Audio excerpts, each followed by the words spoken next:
Bismillahirrahmanirrahim. Assalamu alaikum, dear participants. Welcome to this session of textual study of the Quran. This is the fifth session, and in this session we'll start off with Surah Baqarah, which is, as you wouldn't be knowing, the longest surah of the Quran. It is a Medinan surah. It has 286 verses. Prior to this, we have covered Surah Fatiha, and also we talked about some of the salient features of the Farahi approach. This textual study will be based on Al-Bayan, which is Ustaz Javed Ahmed Ghamidi's translation, annotated translation of the Quran. We will use the text of Al-Bayan and then, of course, expand on it and try to elaborate some of the points and features that would be helpful in this study. The way we will proceed from Surah Baqarah is that it would be more of an interactive session than a lecture or a delivery from one side.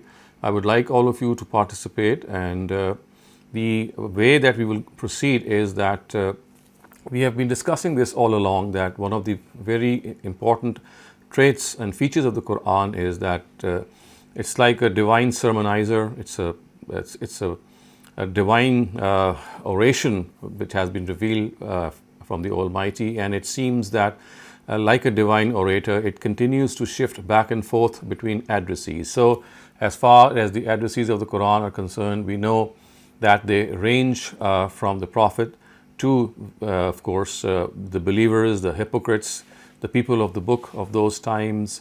And these entities, of course, they are engaged in a dialogue between one another and also in a dialogue with the Almighty. So basically, it's the Almighty having a dialogue with these entities which were found in 7th century Arabia.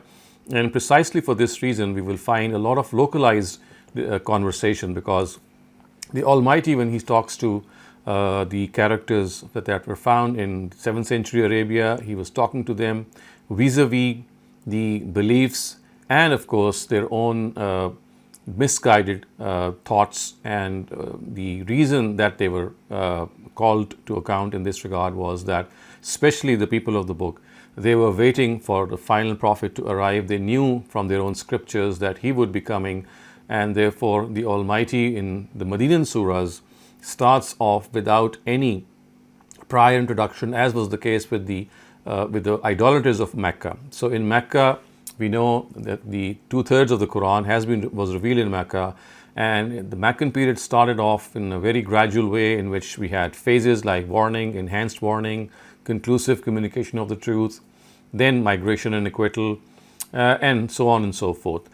But in the Medinan chapter, or the Medinan phase of Prophet Muhammad's preaching mission, since primarily it were the people of the book who were addressed, we don't find the stages or phases like warning or enhanced warning, because this was not needed. They were already recipients of previous books, contrary to the idolaters about whom we have been discussing, that the last book that they had was 2,000 years ago, or 2,500 years ago, in fact, the scripture of Abraham, and which existed in oral form, and it was passed down from Prophet Ishmael, and there was no other prophet after Prophet Ishmael until the arrival of Prophet Muhammad. So they were not familiar with a lot of things. They were, of course, familiar with the oral tradition, but a lot had been lost to posterity, and we find that they were in need to be warned once again. So for this reason, the Meccan period is much more elaborate, and we find the phases of Prophet Muhammad's preaching mission to be much more advanced and much more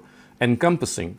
In the case of the Medinan surahs, this is not the case, because, as I said, in Medinan surahs primarily it was the people of the book, because they inhabited Medina mostly. But of course, this doesn't mean that the idolaters did not exist. Yes, they did.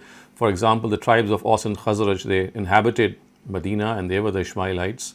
So of course, in Medina also they were addressed. But as we have been discussing this, that once the Prophet leaves his own people, where he has conclusively delivered the truth on the central city, which is called al-Qura, it actually means that truth has been communicated to all other cities as well. So even the idolaters who were residing in Medina, they were also delivered the truth, because, of course, as the Prophet had left his own city, and with his arrival in the state of Medina, in the city state of Medina, I would say, they had already been communicated his message because of the fact that the Quran tells us that it is primarily the central city in which a prophet delivers the truth, and then all people related to those to that area, whether they are slightly far off, that is also delivered to them. So in Medina, now coming back to this Medinan period, the Surah Baqarah, which we are going to start off today, was revealed in Medina. It forms a pair with the next surah, which is Surah Al-Imran. So Surah Baqarah and Surah Al-Imran, they are paired surahs. And one of them, which is Surah Baqarah, the first of them, it delivers the truth conclusively to the Jews. And the other one, which is Surah Al-Imran, it delivers the truth conclusively to both the Jews and Christians. But in Surah Al-Imran, the deliverance of truth to the Christians or the Nazarenes, it dominates. And at the same time, both surahs also announce the institution of a new ummah from the Ishmaelites, of course, which are the followers of Prophet Muhammad. So, as we shall see in both these surahs, that they go along in such a manner that truth is delivered to these people of the book, and near the end or near the half of the surah, you'll find that they are deposed from this position, and a new ummah, which is the ummah of Prophet Muhammad, which is the ummah of the Ishmaelites, it is given the reins of religious leadership. So this is how Surah Baqarah proceeds, and as I said, Surah Baqarah is 286 verses, and it's nearly in the half of the surah, which is like verse 140 or so, that you'll find a verse which tells us that now that these Jews have really made a mess of their responsibilities, did not carry out their responsibilities the way they should have, and now that the truth has been delivered to them in an ultimate manner, now they are deposed from this position. And we find the verse which says, وَكَذَلِكَ جَعَلْنَاكُمْ أُمَّةً وَسَطًا لِتَكُونُوا شُهَدَاءَ عَلَى النَّاسِ, addressing the believers, addressing the Ishmaelites, that now the Almighty, with the change in Qibla, with the change of the direction, of course, previously we find that they were praying in the direction of the Baitul Maqdis, but this change occurred in Medina, and the verse announces that just as this change has been made in the Qibla, on a similar basis, now this new ummah is being instituted. So much for the background and introduction to this surah, which of course, as I said, forms a pair with Surah Al-Imran. We have discussed this earlier on, that the Quranic surahs, they are organized in 7 chapters, and in each chapter we find a Meccan surah starting off the chapter, and always in every chapter the end is on a Medinan surah. So this is the first chapter of the Quran that we have started to study. Surah Fatiha, which is the first surah of the Quran and also the first surah of this chapter, is the only Meccan surah. And the rest of these 4 surahs, they are all Medinan, and the pairing is that Surah Baqarah is paired with Al-Imran, which is surah number 2 and surah number 3. And then surah number 3 and surah number 4, they are also paired. So surah number 4 is Nisa, and surah number 5 is Maida. So 4 and 5 are pairs, and 2 and 3 are pairs. So we will be discussing this paired phenomena as well, because as earlier on it was pointed out that the way these surahs complement one another, it actually gives us a very deeper view in the Quran. We are able to go to great depths, because these pairs, they continue to complement one another, they continue to supplement one another. They could be something which are found in much more brevity in one surah, and that particular thing is elaborated in the next surah. So coming back now to the study of Surah Baqarah, as I said, our sessions here would be more interactive, and I would expect you to participate during the discussion that we will do on the text of the surah. And the way we will conduct these sessions is that the text would be shown to you in colors, and a change in color will always indicate that there is a change in the addressee. So once the color changes, it should be an indication to people like you who are studying the Quran that now the addressees have changed. It is the dialogue which is being taken place, or the monologue at times also which is taking place, is now shifting to another addressee. So today I think inshallah, hopefully we'll cover the first 39 verses of this surah. And just to give you an idea, as you can see on your screens, you'll see that the first 20 verses starting off from Surah Alif Lam Mim, and you can see the first 20 verses in Allah ala kulli shay'in qadir. They are colored yellow. which signifies that they have a specific addressee. And then right from from verse 31, so 21. So first 20 surahs have one color, and from verse 21 to 39, you'll find another color. And this is the division that we will be studying today. So the yellow color is signifying a specific addressee. And as soon as you move to the green color, you will find that the addressee has changed. And remember, we will be talking about these surahs in the light of Ustaz Javed Ahmed Ghamidi's Al-Bayan. So, of course, you can always have a recourse to that, to the translation and his annotations. But I would suggest that when you're studying and when you are concentrating on the class, that it is better to leave aside that his own translation, because we will be using that translation on the screen. And I would like you to train yourselves by applying your mind to the translation, and instead of finding answers, because some of the questions that I might be asking during the course of our study would have answers in his annotations. But I would expect that if you'd like to train yourselves, if you'd like to have the eye and find out how the Farai scholars, they delve deep into the Quran, how they reflect on the Quran, then this is like a training session that you should take. And instead of finding answers from some of the annotations, you try to reflect on the text which I'm going to read out before you, and then try to answer some of the questions. So this is just a note of caution for those serious students who would really like to train themselves how to reflect and how to go deeper into the study of the Quran vis-a-vis the Farahi approach. So now what I'm going to do is I'm going to read out the text and translation, of course. So those of you who are able to understand a little bit of Arabic, of course, they can tune themselves. Otherwise, I'm going to translate, of course, and use the translation of Al-Bayan. And the translation is a translation of the translation. So, of course, it's the English translation of the Urdu translation. And we will stop and pause at instances where it is deemed necessary and essential, and then we'll have a discussion.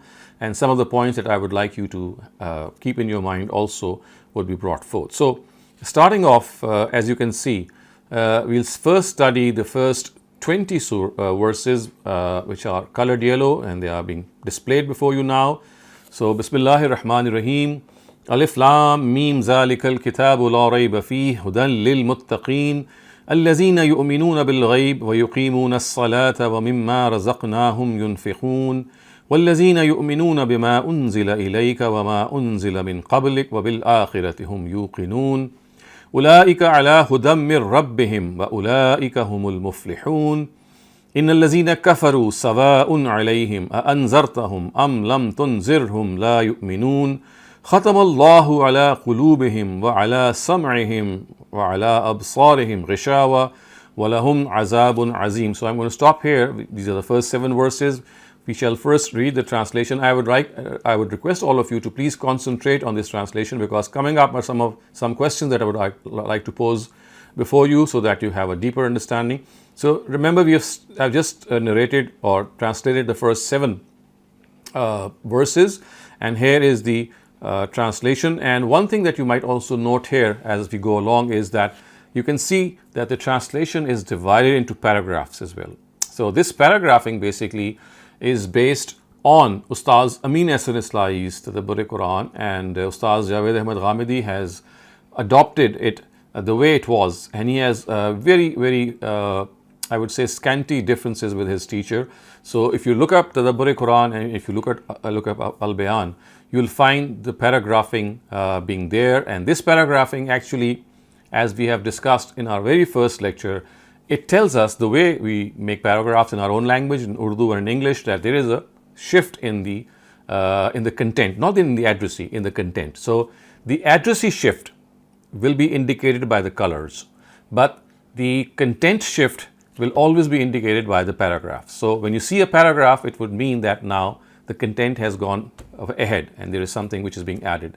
So it is exactly how we do in our own language. When we write a book, when we write an article, we make paragraphs, and an author knows that when he would like to either break the previous content or the previous topic and subject and add something new to it, or refer back to some of the important point and then make a note of it, the way we do paragraphing, exactly we find the Almighty also, employing this. Although we never received the Quran in the form of paragraphs, of course, we received the Quran in the form of verses. But once a scholar reflects on the message of the Quran, it is very discernible that this message is, of course, based on textual shifts. I call them textual shifts. I call them paragraphic shifts. So it's very similar to the way that when we write a book, we go forward. Another thing that might be of interest to you to note is that this paragraphing was done by Ustaz Amin Ahsan Islahi in the 1950s, early 1950s. It was 1951 and 52, and he was incarcerated or imprisoned in Multan jail. So he was there for about a year or so, and he once told us actually that it was during his incarceration, during his imprisonment in the Multan jail, that he got this opportunity to divide the Quran into paragraphs. And of course, the time for writing the tafsir came much later, and he started off in 1957 and 58 when he left the Jamaat-e-Islami, and then he built upon these paragraphs and he started his tafsir. So Ustaz Javed Ahmed Ghamidi, I've spoken to him on this issue, and I've also translated all of Al-Bayan, and I can say from my own first-hand experience, and also a translation of the Tadabbur Quran is going on. I can also say that from my first-hand experience that paragraphing is almost similar. There are differences in a lot of interpretations, but paragraphing is something in which these two authors are extremely similar. Yes, there are some nuanced differences, but as I said, they are very, very few. So the first 6-7 verses, I'm going to read out the translation. This is Surah Alif Lam Mim. This is the book of God. There is no doubt in it being the book of God. It is guidance for these God-fearing who are professing faith without observing, are diligent in their prayer, and are spending for our cause from what we have given them, and who are believing in what was revealed to you and also in what was revealed before you, and have firm conviction in the hereafter. It is these who are guided from their Lord, and it is these who shall succeed. On the other hand, so you see, now there is a shift. On the other hand, those who have decided to reject the book, which means the Quran, of course, it is the same to them, whether you warn them or not. They will not believe. God has now set a seal on their hearts, and on their ears in accordance with His law, and on their eyes is a veil, and on the day of judgment a great torment awaits them. So this brings us to an end of the translation. So as I said, be very attentive while you're reading, when I'm reading out a translation, and you can pick up some of the things that we will be inshallah discussing. Going now back to the remaining verses. So I'm going to read out the remaining verses, as I said. So starting off with verse 8. And among these people are those hypocrites also who say, we have professed faith in God and in the last day, whereas they do not have faith in any of these things. They want to deceive both God and the believers, and in reality they are only deceiving themselves, but realize it not. In their hearts was the ailment of jealousy, so God has now further increased this ailment of theirs. And because they have been lying, there is a grievous penalty for them. And when it is said to them, do not create disorder in the land by adopting this attitude, they reply, it is we, in fact, who are the reformers. Beware, they are the ones who create disorder, but are not realizing it. And when it is said to them, accept faith as these believers, as these people in front of you have accepted faith, they very conceitedly say, shall we accept faith as these fools accepted faith? Listen, they themselves are fools, but they know not. And until now you can see how harsh, I would say, or slightly stern is the style and tone when you say that these are fools themselves. This is not a surah in which any warning is given or any call to invitation to accept the truth is being given to them. It's like something which has already been done in their previous scriptures, and now the Quran is directly addressing them in a very stern way, because, as I said, they were not people who were to be told what Tawheed is or what hereafter is, because they were recipients of previous books. So the Quran starts off directly with them, and you can see how stern the tone is. So, listen, they themselves are fools, but they know not. And when they meet the believers, they say, we have believed. But when they reach their evil ones in seclusion, they say, we are with you. We are only jesting. How can they jest in reality? God is jesting with them, and according to His law is giving them respite and their rebelliousness. such that they are wandering about. It is they who have given preference to error and guidance. So this deed of theirs has yielded absolutely no profit for them, and neither have they been able to find the way. I'm skipping the Arabic text because this might take longer if I read the text as well. So I'm just going to first now concentrate on the translation and see how you are able to understand it. So please do make note of certain things that you might need to ask questions about. But just to continue, their example, you see now once again, you find a shift.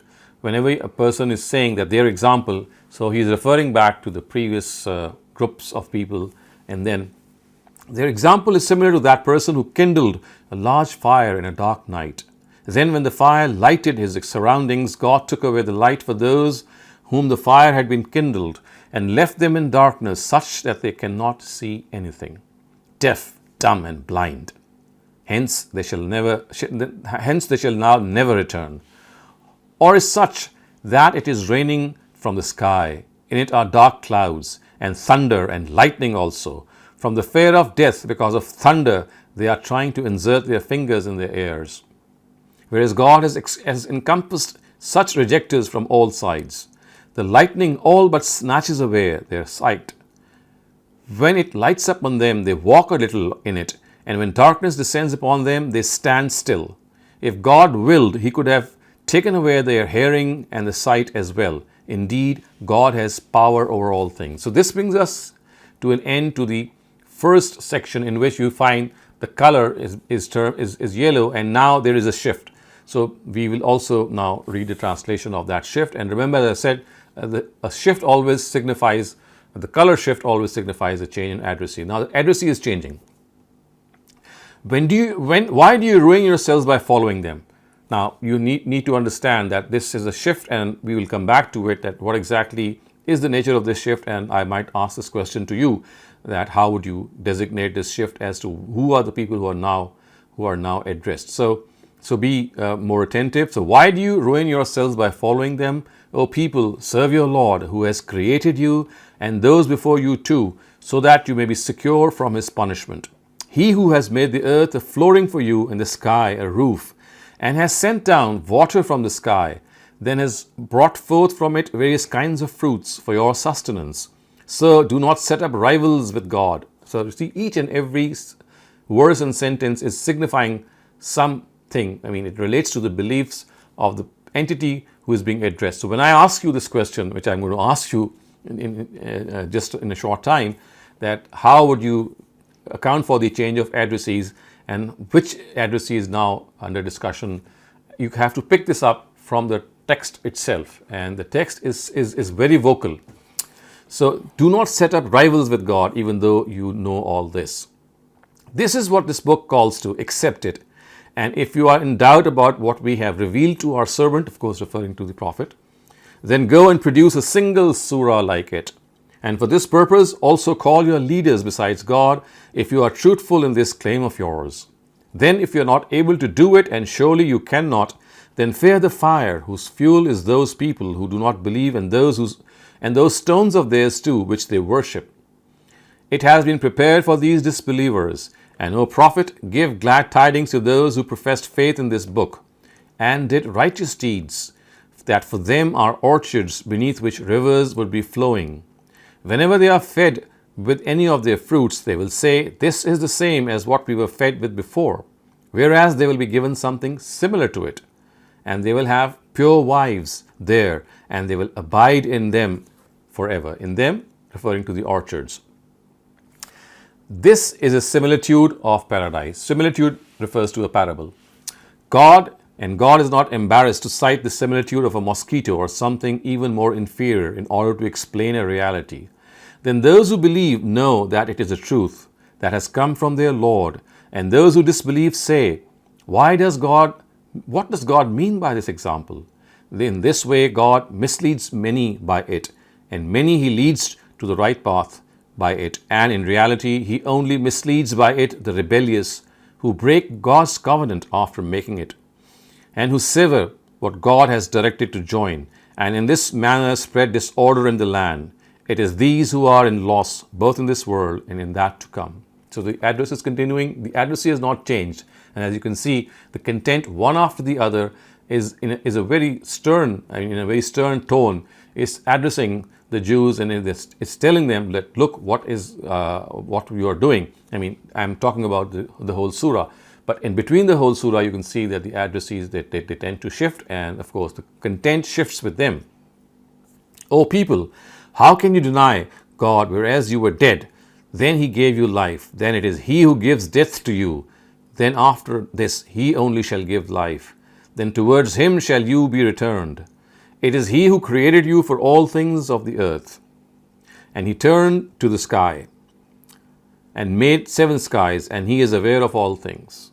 Ask them, a prophet, how do they become rejectors? And in order to make them understand our scheme regarding this world, narrate to them the incident when your Lord said to the angels, I am going to bring into existence a creation in this earth that will be given its sovereignty. They said, you will bring forth in it a creation that will spread disorder in it and shed blood? And on the other hand, such are we, that while praising you, we are glorifying and sanctifying you. He said, I know what you know not. And in order to make them understand, he taught Adam all the names. Then he brought forth the angels, brought forth before the angels those people whose names had been taught to Adam. Then said, inform me of the names of these people if you are truthful in this notion of yours. They said, you are devoid of all flaws. I mean, of course, these are the angels answering. They said, you are devoid of all flaws. Of knowledge we have none except what you have taught us. In truth, it is you who have knowledge and wisdom. He said, Adam, tell them the names of these people. Then when he had introduced them to the angels, God said, did I not tell you that I know the secrets of the heavens and the earth, and I know what you are revealing and what you are concealing? And then the last paragraph, and to understand the trial of human beings in our scheme, also narrate to them the incident when we asked the angels to bow down to Adam. Then all of them bowed except Iblis. He refused and showed arrogance, and in this manner became among the rejectors. And we said, Adam, dwell you and your wife in this orchard and eat freely in it from wherever you would want to. But both of you, however, should not go near this tree, otherwise you will become transgressors. Then Satan made them slip from there and had them turned out from the state they were in. And we said, get down from here, now you are enemies of one another, and you will have to stay on earth until a specified time and benefit from its provisions. Then Adam learned from his Lord some words of repentance, and then repented through them. At this he showed favor to him, meaning that God showed favor to him, and pardoned him. Indeed, he alone is very forgiving, ever merciful. We said, get down from here, all of you. Then if ever comes to you any guidance from me, follow it, because those who follow this guidance of mine, their reward is paradise. So there they shall neither have any fear, nor shall they grieve. And those who rejected it and belied our revelations, they are companions of the fire. They shall abide in it forever. So you see, this brings us to an end of the section that we're going to study today. I have gone through it so that you can have an idea of what is being discussed, and I'm sure you must have understood. So my question now to you, and any one of you can answer, is that during this narration of translation, were you able to pick up that who the addressee is in the first section, which is colored yellow, and whatever you say has to be supported by arguments, and who exactly is the addressee which is colored green and which starts off with verse 21 and continues right up to verse 39? And again, I would like to hear the answer being reinforced by your own arguments, so that you can tell us that why, or tell me that why, who exactly is the addressee here, and what makes you think that the addressee that you have pinpointed is the addressee that actually these verses are addressing. So the first question directed to any one of you who could answer that, please educate us that as far as these first 20 verses are concerned, who is the addressee of these 20 verses. So any one of you? Assalamu alaikum. So I think the first 20 verses talked about the believers that already believed in Prophet Muhammad, peace be upon him, because God talked in general about the way of the believers, that they pray, give zakat, and then he talked about the disbelievers as well, that they will be. So I mean, this is what the Quran is actually narrating. So I'm not asking about the narration or the people who are under discussion. So Baran, you might not have attended some of the earliest sessions that we have been discussing. The Quran is addressing, it's talking to a certain entity here, and it's right in front of us. I mean, you just go through the first two paragraphs and you'll find that there is an addressee to which this whole paragraph or this yellow colored section is being addressed. It's sitting right there. I mean, you have to see that God is talking to someone. So when you're answering by telling me that, well, the Jews are under discussion and some of their attributes are related here, and the believers their attributes are related here. Of course they are, because when you say that these are the people who believe in the earlier books and these are the people who spend in God's way and they have conviction in the hereafter, this is a narration. It's not an address. When I say address, it means that there is a pinpointed entity to which God is talking. जी, मुझे ऐसा लग रहा है कि यहाँ जो मुखातिब है मुसलमान हैं, उनसे बात कही जा रही है. No. Actually, we see, once again, let me first pinpoint the question. It's not that you have to say that Muslims are being addressed here. You have to verify. I mean, these Muslims are talking to one another. There is no direct address being involved here. You see, there is a difference between narration and there is a difference between addressing someone. So when you're saying that Muslims are being talked about here, yes, they are being talked about here, but they are not being addressed. So please make this distinction, that there is one thing in which God is addressing someone, and then there is another thing in which God is narrating something.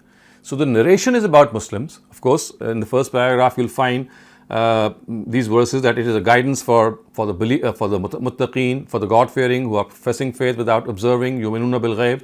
So this is a narration. I mean, God is narrating this. It's not an address. It's not some that these verses don't tell us that to whom they are addressed. However, there is a strong indication, if I may tell you, in both the first paragraph and the second paragraph, which tells us that who is being addressed here. इंसान हैं, सभी इंसान हैं. That's not possible. You see, I have been discussing this, that the Quran never ever does that expresses all human beings. It's always some entity in front. Yeah, I think addresses Muhammad Sallallahu Alaihi Wasallam, Allah Ta'ala is telling, because Allah, in Surah 4, Ayah 4, Allah says, وَالَّذِينَ يُؤْمِنُونَ بِمَا أُنزِلَ إِلَيْكَ وَمَا أُنزِلَ إِلَيْكَ. So it looks like he's addressing Muhammad Sallallahu Alaihi Wasallam, telling him that I have revealed the book to you, just like I had revealed the book to the earlier messengers. I think addresses Muhammad. Absolutely, this is the correct answer. You see, the address is always by a pronoun in which someone is being right in front of you. So the words وَالَّذِينَ يُؤْمِنُونَ بِمَا أُنزِلَ إِلَيْكَ وَمَا أُنزِلَ مِن قَبْلِكَ. It's addressing the Prophet, and it tells him that these are the believers who profess faith in what was revealed to you, which is the Quran, and what was revealed before the Quran. So the Almighty is actually addressing Prophet Muhammad. And Akram Saab, can you also, because there are other indications as well, do you find any other indication which reinforces this observation? It's, I don't have paragraphs in front of me. I have the, Allah keep telling them about, Allah keep telling Muhammad Sallallahu Alaihi Wasallam, look at these people who don't listen, who don't see, and we have put, Rishava, we have put No, you see, Akram Saab, we have to be more pinpointed. You see, one of the principles of the Farai school is that you have to pick up the word. It's not a general sentence. Can you point to any word? For example, you pointed to this word. Yes, please. Allah is telling them, look at these people who Who? Who is being addressed here? No, these are the mushriks. These are the Jews who have been addressed here. No. The Jews are not addressed. Remember one thing that I told you. Addressing Muhammad sallallahu alaihi wasallam. That the color is. Unless the color changes, the address is not going to change. So yes, it is Muhammad sallallahu alaihi wasallam. But can you find something in the second paragraph? Yeah, I think innal ladhina kafaru wa sawaun alayhim ma anzartum am lam tunzirhum la yu'minun. There are those to whom you preach, there is no use in preaching to them because they have not believed and they are not going to believe even if you are going to preach to them. उनके लिए बराबर है कि तुम उन्हें खबरदार करो या न करो. I think this is. So who is tum? Who is tum? This is the Prophet Muhammad sallallahu alaihi wasallam. This is the Prophet. Yes. That is the answer. That is the answer that I was looking for. You see, you can see the cursor. The cursor it is the same whether you warn them or not. They will not believe. So it's you which is Prophet Muhammad. And similarly, if you look at the first paragraph, you'll see that those. You can see the cursor which is on the third line, and who are believing in what was revealed to you, which is it's not me, it's not the Jews, it's not the Christians, it's not the hypocrites, it's not the Muslims, it's the Prophet. What was before, it says that what was revealed to you, look at the cursor, and also what was revealed before you. Before you, right. Yeah. So you see, this whole this section tells us that now, as soon as the Quran has begun, effectively from Surah Baqarah, the Prophet is right there in front of the Almighty, and there is a note of assurance being sounded to him. And generally, when this note of assurance is sounded to him, you'll find such pronouns occurring frequently in which the word you is used, and you'll find that it generally relates to the Prophet. Now, my third question to people who are present here is that I just talked about the fact that the surah addresses the Jews in general. They are the people to whom the conclusive communication of the truth is being mentioned, or they are being delivered. So if the Jews are the addressees of Surah Baqarah in general, how come we find the Prophet being addressed here? So how do these two statements reconcile? But I'm not going to expect an answer right now. Let's defer this. And the next question that I'd like any of you to answer is that now we come to the green part. So once you answer this green part, it will be easier for you to answer this question, that why is it that when we say that the surah addresses the Jews and suddenly there is a part which addresses the Prophet, and now of course the green part which one of you would need to answer, which addressees are specifically under discussion. So again, as I said, this is an area that you need to reflect from within the text.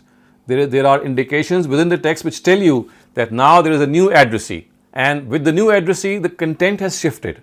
And now as the content has shifted, you'll also realize that this shift in content changes the whole scenario. So remember this series that I taught you regarding understanding the Quran, in which I said that it's like not a very good example, not a very good comparison, but it's like an earthly comparison. In plays and in dramas, where when you read a play like a Shakespearean play or a play of any other playwright, you'll find Act 1, Scene 1, Act 2, Scene 2, and with the change of act, with the change of scene, you'll see people changing and you'll see the content changing. It's exactly like this, except that the name of the person who's being addressed is not, it's not, unless you reflect on the text, it's not going to become evident to you. When we write plays and dramas and scripts, like in our human plane, we always mention that who is speaking to whom. So, for example, every single human drama or play would have this caption which would tell us that, well, look, this is the person now is speaking and this is what he has uttered, and the next person, the name of that person would also be given in margins.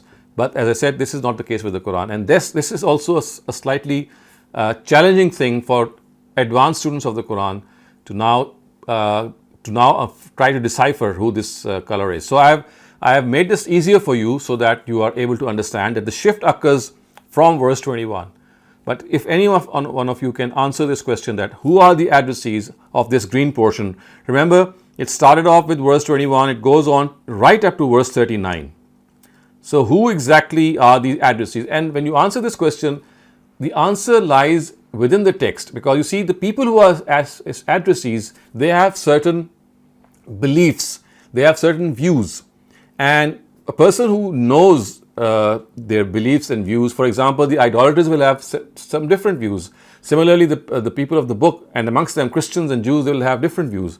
So by picking up the paragraph in a way that you are able to analyze that who exactly is the feature regarding the views that we are discussing that we can relate to, you can immediately come to the person or the group of people who are being addressed here.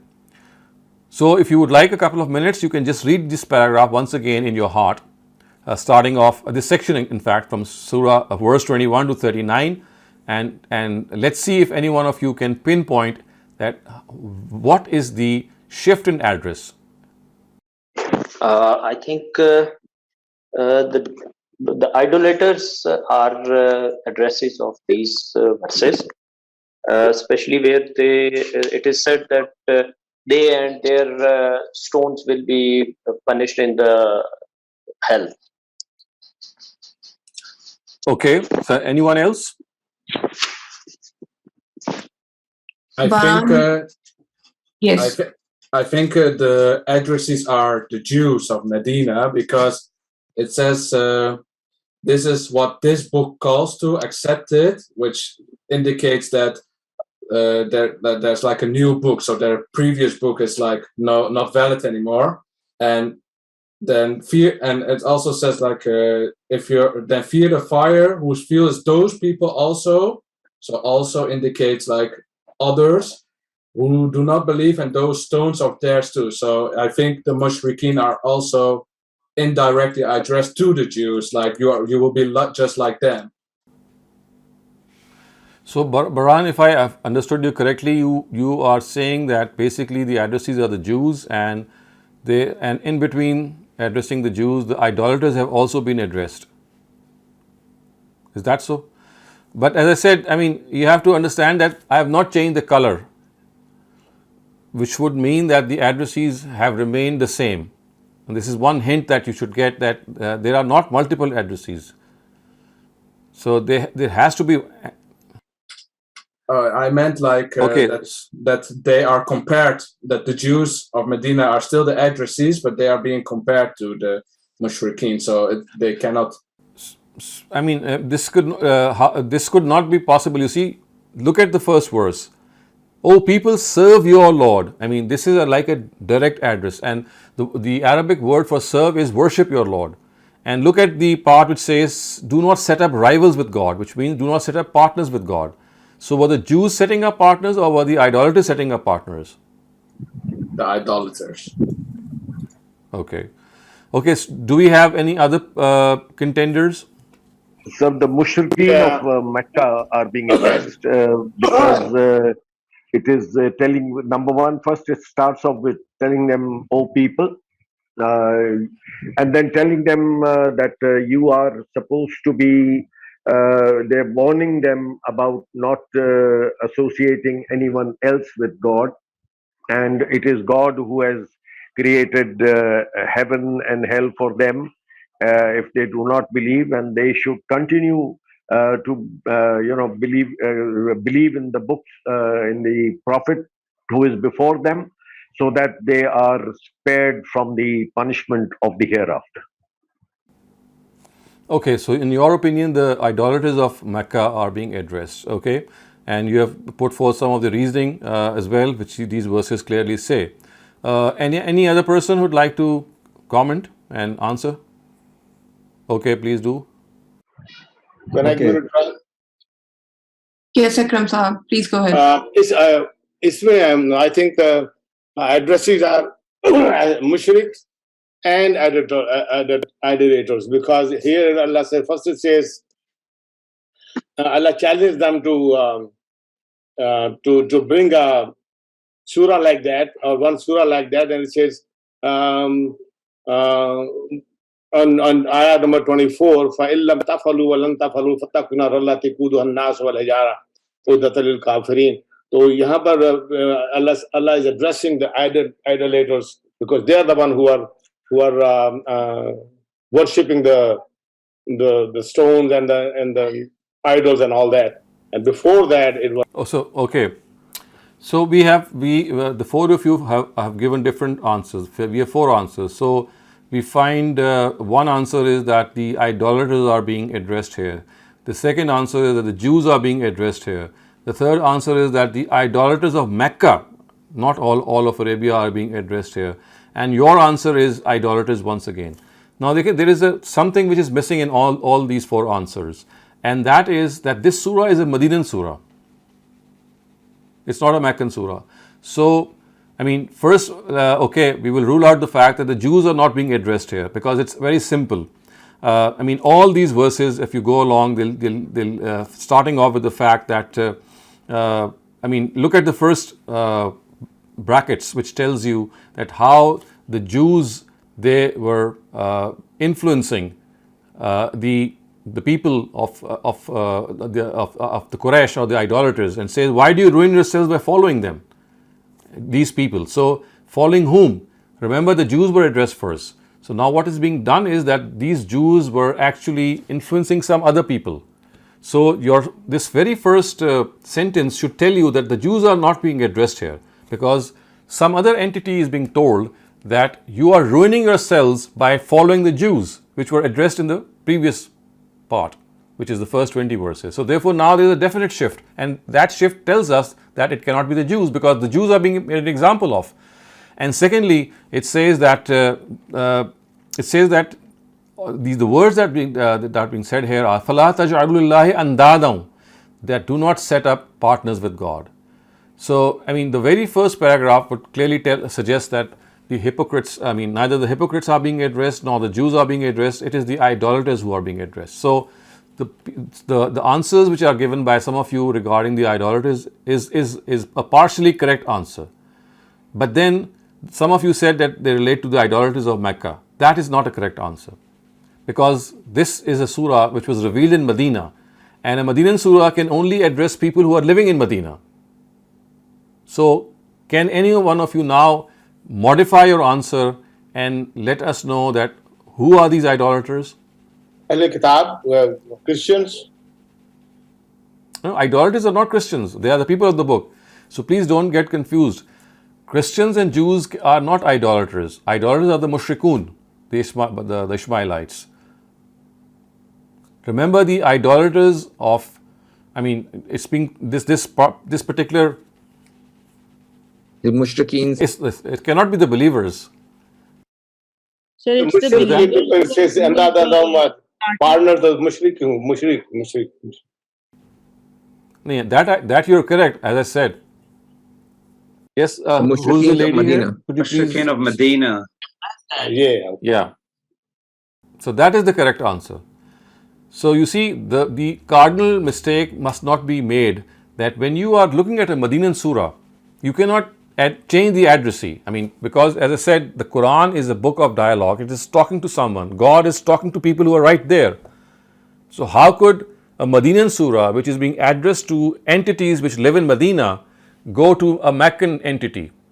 And the reason that I'm iterating it here and reiterating here is that this is one of the most fundamental, I would say, and distinctive features of the Farai scholars, that they first of all pinpoint who the addressees are from within the text. And this is the key to understanding the coherence as well as some of the in-depth meaning of the paragraph that we are going to study.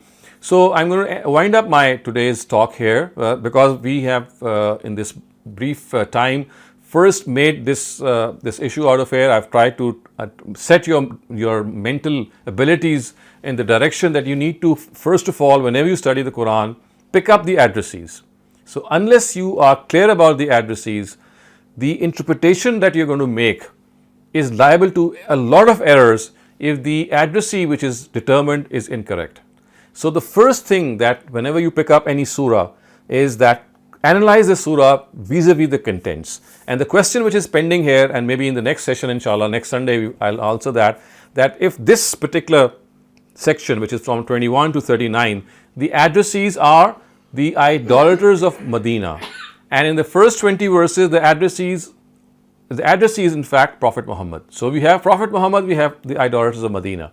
So where are the Jews? Remember, the surah is addressing the Jews. So why is it that we say that surah is addressing the Jews, whereas in the first 39 verses, we don't find a single address? I mean, we don't find the Jews being discussed as an addressee. Of course, they are addressed in a tangential manner, but they are not, I mean, being spoken to the way the Prophet is spoken to here, and the way the idolaters of Medina are being spoken to here by directly addressing them.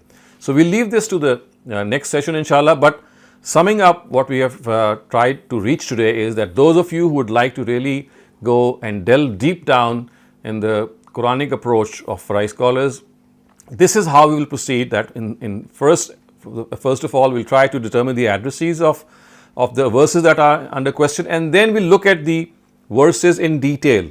So we've not finished with these 39 verses. We've done just the first part, and that is to determine the addressee. Next comes some of the individual details that need to be explained within the paragraphs and within the content that we have studied. So my suggestion to all of you who are serious in studying the Quran would be that before you come next week, please look at this content that we have studied today. Take a deeper look into it. And next we'll study some of the questions that arise because of the change in addressee, and of course some of the individual details that these verses express. So now we can have any questions that you might have in mind. I felt from the beginning that it was the mushrikeen, and because it was addressed, and this because this surah was revealed to the Prophet in Medina, I did not specifically say that it was mushrikeen of Medina, but it's very obvious. But of course, because there it says in one green section, and I don't have it in front of me, that the hellfire about the. Yeah, if you can just put that in front of me, or yeah. Yeah. And you call your leaders besides you, not this one, the green one. Yeah. This is what the one before it. This is what this book calls to accept it. And if you are in doubt about this, we have revealed to our servants. Then I go and use a single surah like it. And for this purpose, I also call to your leaders besides God. If you are truthful in this claim of yours, then if you are not able to do it, and surely you cannot, then fear the fire whose fuel is those people who do not believe, and those stones in theirs to which they worship. Yeah. So clearly these cannot be the Jews. So you see, one thing is absolutely evident, that they're not the Jews. So they are the idolaters, and then so remember, the beliefs of the idolaters of Medina and Mecca, they were not different, but the entities are different. So I mean, a Pakistani living in Quetta and a Pakistani living in Rawalpindi is still a Pakistani, but he's living in two separate cities. Similarly, idolaters of Mecca and idolaters of Medina, they profess the same views. They were idolaters. But the only thing is that now the Quran, which is in Medina, the Prophet is now migrated to Medina. He's no longer addressing the people who lived in Mecca. So remember, the Aus and Khazraj tribes, they are the Ishmaelites, and they were the tribes who had accepted faith, a very vast majority of them, when the Prophet was migrating to Medina. And it was because of their support that the Prophet was actually installed as the ruler of Medina. So it was the Aus and Khazraj who are the idolaters, who are the Bani Ishmael, who were the Ishmaelites. They had strong ties with the Jews of Medina as well. So it was because of the Aus and Khazraj and the Jewish tribes in Medina, as a result of the treaty that was made, which is called the Misaq of Medina, that the Prophet was actually installed as the ruler of the state of Medina. And this happened because of the presence of the Aus and Khazraj. So they were idolaters. But as I said, many of them had converted while the Prophet was migrating from Mecca to Medina. Were they praying to the same idol, the mushrikeen of Medina and the mushrikeen of Makkah, or they had different idols? Yes, they were tribes. So each tribe had its own idol. And we know that there were roughly more than 300 idols that were placed within the precincts of the Kaaba. And every tribe, there were some common idols, but every tribe would have a different idol as well. Okay. Thank you so much for that clarity. Rashad Chakra, please go ahead and ask your question. Dr. Saab, more than a question, I would like to express my gratitude, I think, on behalf of all of us, for an excellent idea that you come forth and this interactive session. Just wondering, sir, that the words in Ghamidi Saab's Urdu translation is कि शैतान ने वहां से उन्हें फुसला दिया या फिसला दिया, because you have translated it as made them slip from there.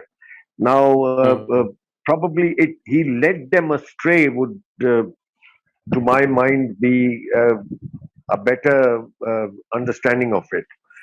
Well, you see, this is something which can always be discussed and debated, and you could be right, someone other could be right as well. So remember, we at the moment are not discussing the features or the nature of the translation itself. This could be a discussion that you can have with me separately. But for the purpose of ease in the class, we have to stick to a text. And whether the text has been translated correctly or there could be a improvement in that text, that is always a possibility. And you can always send me your suggestions and I'll definitely look into them, and maybe the next editions I would also rectify them. But for the purpose of our class, I mean, I would request you to concentrate more on the addresses, the content of these verses, as well as to understand in depth how the Quran, in spite of being such a localized scripture, still holds a gripping message for each and every one of us.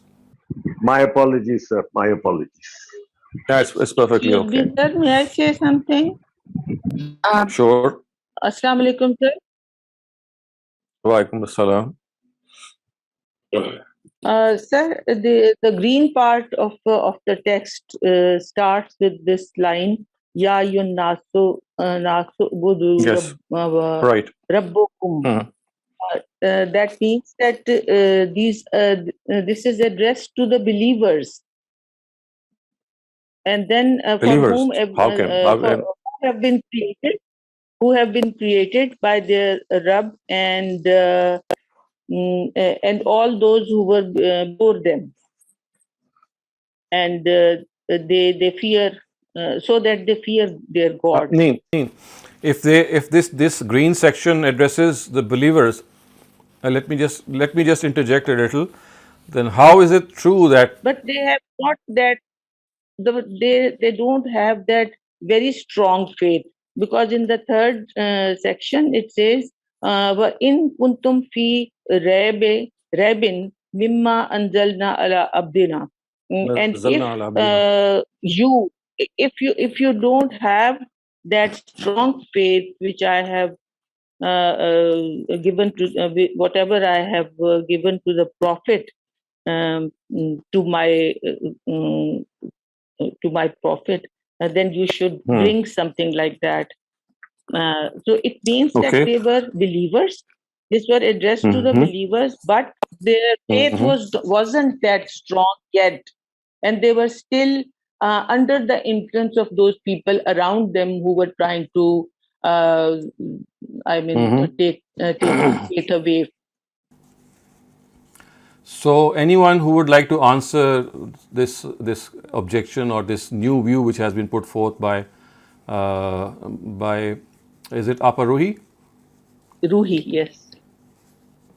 Okay, so can any one of you answer this, or any one of you can comment on what she has said, because she says that the green portion actually addresses the believers who are weak in faith, and it does not address the idolaters.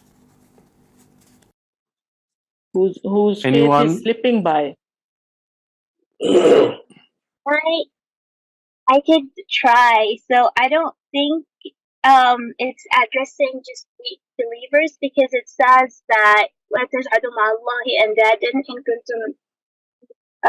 it?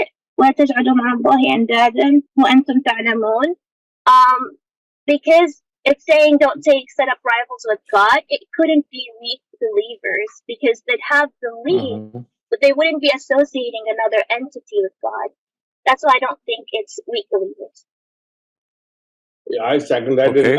In ayat 22, Allah Ta'ala says that you are setting up,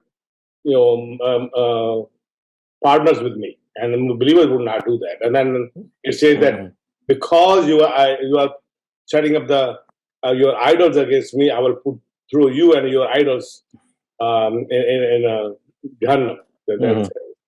So that's why it cannot be believers. It's idolaters.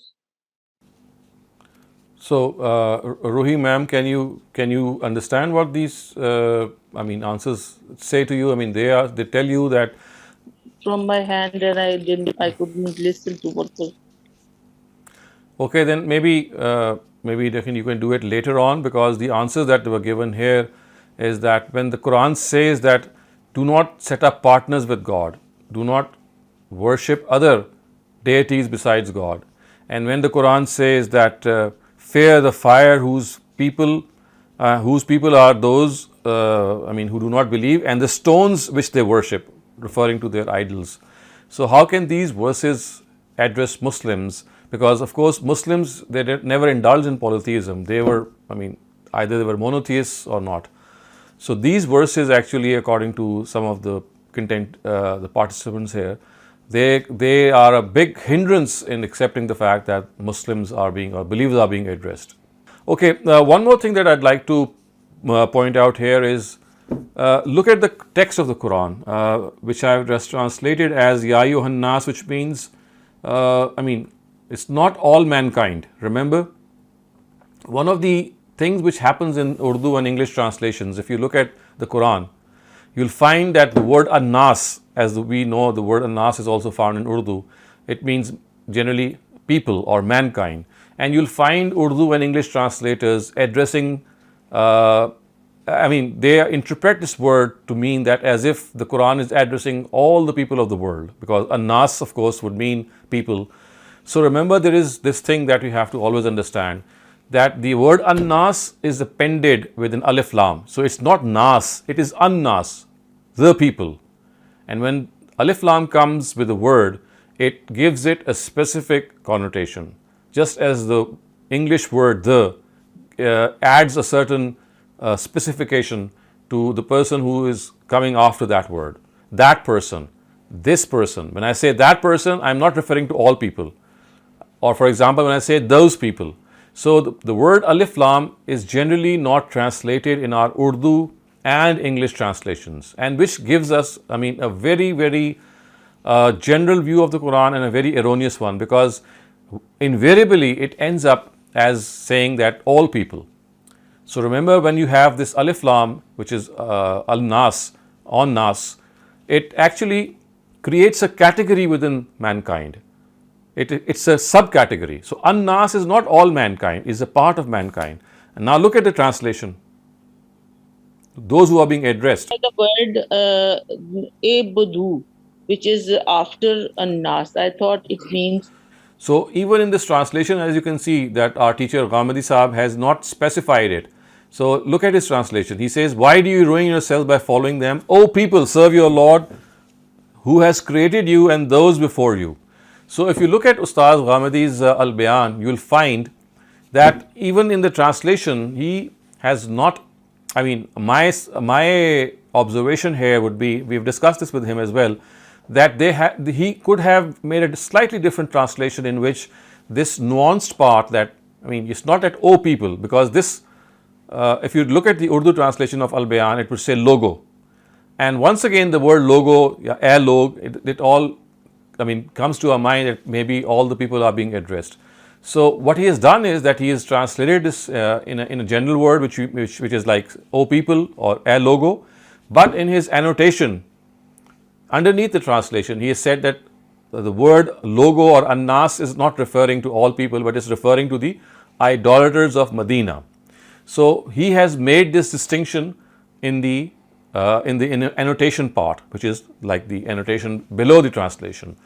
And if you are going to read just the translation of the Quran, which is without the annotation, of course the Al-Bayan has been published without the annotations as well. So you just have the translation. So this is going to be a test case for a lot of people, and they would interpret this to mean generally that all people are being addressed. So my contention here would be that a different word should be used here, or a slightly modified version should be used here, in which from the very text of the translation, you are able to understand that it's not all the people who are being addressed. It is the idolaters of Medina who are being addressed.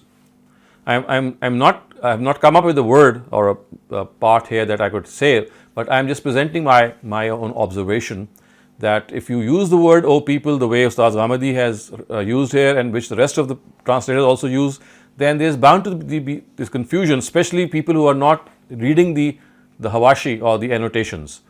And if just reading the translation, they might get this notion that all people are being addressed. So therefore, I think that this needs our more deliberation and reflection, that this word has to be modified so that our own mind does not jump to the fact that every single person is being implied.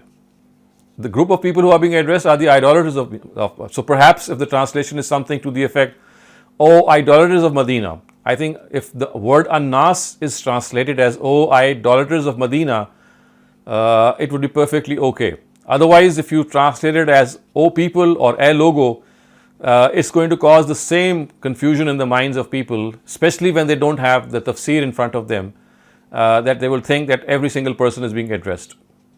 Yes, thanks, Fadl.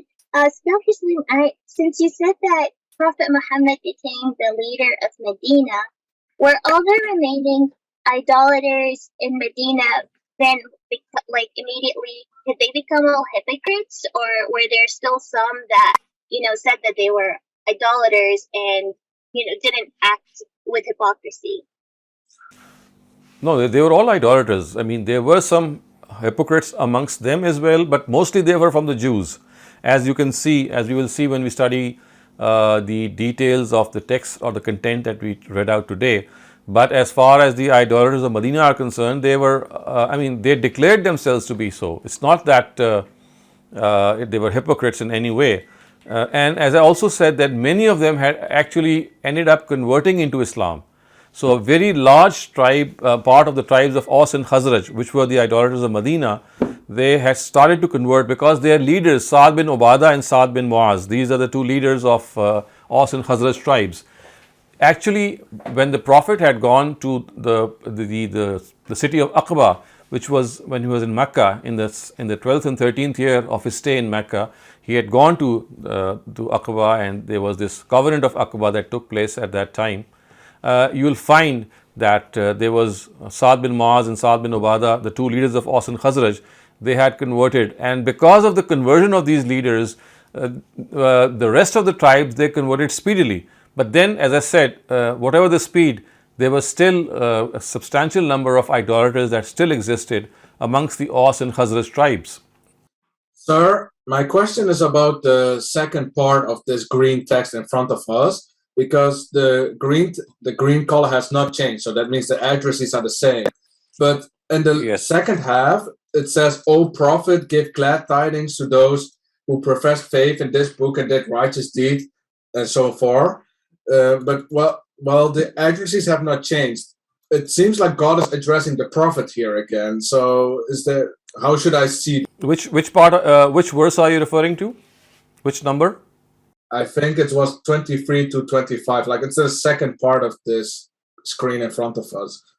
So look at you. It says this is what this book calls to accept it, which means what it says is the idolaters are being told that look, the Prophet has come to you. He is now migrated to Medina, and there's a book which has been revealed to him, and you are not accepting it, in spite of the fact that he has spent 13 years with your brethren in Mecca who are also idolaters, and they were conveyed the truth in their ultimate form, and as a result you were also conveyed. Now that I have come to your city, why are you still dilly-dallying?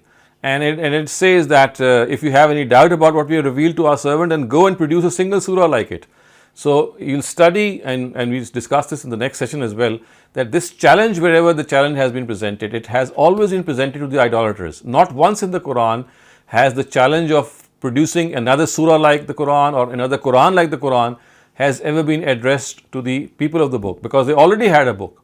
So basically it was the idolaters who were objecting that how can a person who is illiterate, how can a person produce like a book like it, and they would say that he has jinn and evil spirits at his disposal who inspire him with this book. So they were always, in a state of complaint, I mean, they would not accept it. So basically, this acceptance is once again towards the idolaters of Medina. Yes, but I was also talking about the very last part, that where God seems like to talk, address the prophet directly. So not the idolaters anymore, but like directly to, "Oh prophet, give glad tidings to those." Okay. But that means the accuracy would have been changed. Okay. Look at this. It says it has been prepared for these very disbelievers, and the prophet give glad tidings. So this is just this is like an interjection within the main addressee. So you see, remember the prophet is addressed in the first part, which is like the first 20 verses, and now the address has shifted within that first part to a new addressee, which are the idolaters, and within that address, because those idolaters were right there, so there is just a small verse which is like an interjection within that main address in which the prophet is being told to convey certain glad tidings. So I mean, we do not call this to be a shift in address, which is what we call it, that it is within that particular chunk we have an interjection from the prophet. So technically we use the word interjection for this, and for it to be classified as a shift in address, this needed to be continued in later verses as well. So just like a small thing, like an insertion within the big address, that the prophet is being told that you give glad tidings to them. So I mean, it's not like a major shift in which a whole section is now being changed. It's like an interjection between that main category that could have caused this. So yes, this is thank you for bringing this up, and so that I could have explained it. This does not classify to be a change in address, I would say. What it classifies is that it's like an interjection between that main address. Okay, no, thank you very much. Imran, please go ahead, unmute your mic and ask your question. Assalamualaikum, Dr. Shehzad. Barakallah fiqh, mashallah. It's a very good discussion indeed. I have a quick question about the ayah 22nd, where it says, الَّذِي جَعَلَ لَكُمُ الْأَرْضَ فِرَاشًا. Where it ends, it says, فَلَا تَجْعَلُوا لِلَّهِ أَنْدَادًا وَأَنْتُمْ تَعْلَمُونَ. So do not attribute or make any partners to Allah subhanahu wa ta'ala, only if you knew. So this challenge, is it for the the mushrikun of Medina specifically, or is it a universal challenge? Because we hear these days, of course, there are challenges in different parts of the Quran, similar challenges, which keeps going down to 3 verses, from the whole surah, down to 3 verses eventually. But the lot of people who are the da'i in Islam, and they are using these verses to challenge people these days who don't even know Arabic. So from what we learned today, it seems like this challenge is only for the idolaters of Medina. And then who is to decide? Absolutely. Who is to decide that they would come up with a verse? Because they can make up a verse and say, like, especially these days, Orientalists in the West, in the US in particular and stuff, they can make up anything and say, oh, look, our verse is pretty good, but they don't have the same Arabic background of the Arabic of the Jahiliyyah and all that stuff. So we're going to discuss this.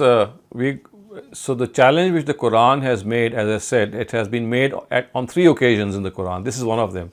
There are 2 other occasions, and if you look up the verses, the other 2 instances, you'll find that both these instances, besides this one, is addressed to the idolaters. At no place are the Jews addressed or the Christians addressed. So whenever there is a challenge of producing a book like the Quran, or a couple of surahs like the Quran, or 10 surahs as one of the cases, they are always the idolaters, because you see, they contended that the Quran has been concocted by the Prophet himself, and for this he has used the jinn folk and evil spirits to do so, and some other people as well.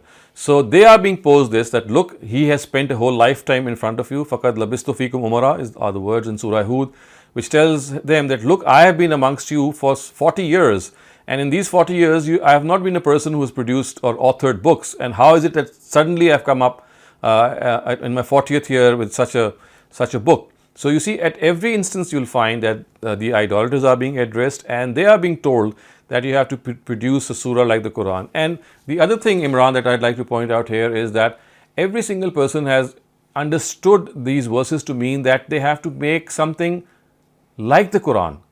And this is not what the Quran is telling them. So what people have come up is that they actually make verses like the Quran in Arabic, and then they say, like, look at this Arabic, it's as good as the Quran. This is not what the Quran's challenge is actually.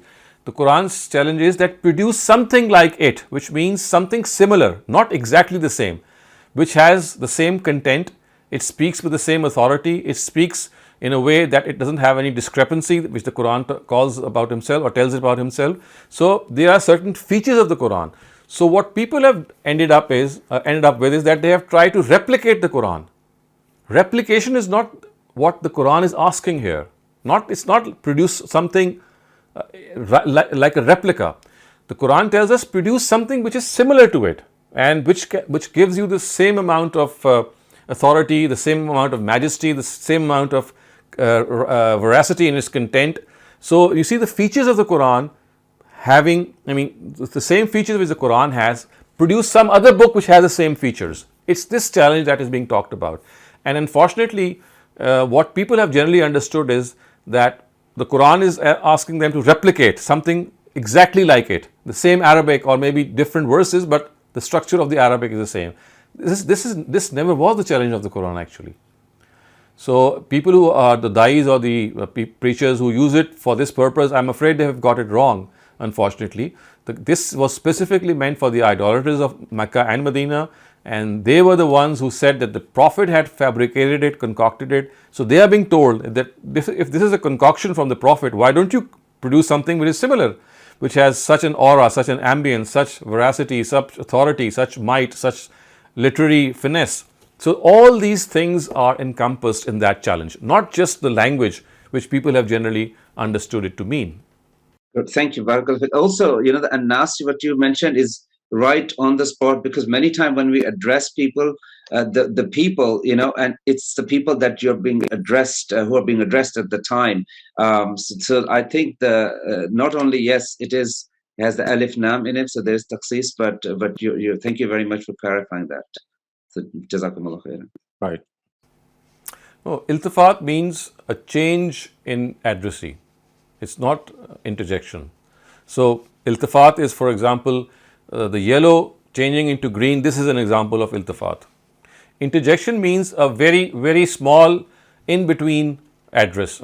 Within the main address, you have a very small in-between address that is a very, very slight shift. And it is like it's not even counted as a shift. No, that's a completely different thing. Parenthetical sentences, there is one coming up in the next session, inshallah, we'll look at that. Parenthetical sentences are jumla mutrazas, which means that they are an on-the-spot comment regarding what has just passed. This is not a jumla mutraza. जी, शुक्रिया. Akram Bhatti, you may ask a question now. Sir, जो पहले आप बात जो explain कर रहे थे आप वो to bring a similar surah, उसमें ये भी इस चाली में है कि Allah always said, bring a surah, not verses, because surah has an arrangement, has a central theme, and has a beginning and ending kind of referring to each other. So that was the purpose of telling bring a surah. Never said bring verses or bring. Right. I'm correct in that. It's always a surah or the Quran itself. Like there is one place which says bring 10 concocted surahs, 10 surahs which you have, which you can do yourself. So, Ashara Suratin Muftariyat. Yeah. Thank you. I just want to make sure that my understanding is correct. Mubashir, please unmute your mic and ask a question now. Assalamu alaikum. Sir, I have a question regarding the first paragraph. We have discussed that its addressee is Prophet Muhammad Sallallahu Alaihi Wasallam. Right. Just like the second. Please display the first paragraph. Yes, just like where we have a shift in the addressee, it started with Ya Ayyuhan. That means An-Nas, and then we further pinpointed what does that mean. But in the first paragraph, it starts with Alif Lam Mim Zalikal Kitab La Rayba Fi. Why it is being stated to the Prophet? Zalikal Kitab La Rayba Fi. Why is it being stated? I mean, why is the Prophet being addressed here?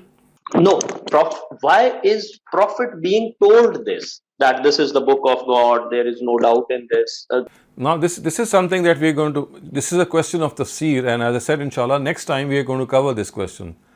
But you see, our today's session was primarily meant to train your minds to first, as I said, before even you go to the tafsir, you have to find out who the addressees are. So, I mean, the takeaway for today's session is just one, over a period of these 70 minutes, that you have learned how addressees change. Now, the question that you have asked is going to be discussed in the next session, that how is it that, why is it that the Prophet is being told these, and why is it that he's the addressee, and some of the things that are being told to him are obvious and they are already understood. So what's the utility in the Prophet being informed about these things? So that's something that we're going to discuss, inshallah, in our next session. But remember, today's session was primarily tuned to the fact that, unless you are fully aware of the addressee, if you change the addressee or you misunderstand the addressee, the whole, I would say the stress on each of these verses and the paragraph would change, and we would likely end up in a wrong understanding of the passage. So the question that you have asked, inshallah, will be discussed in our next session.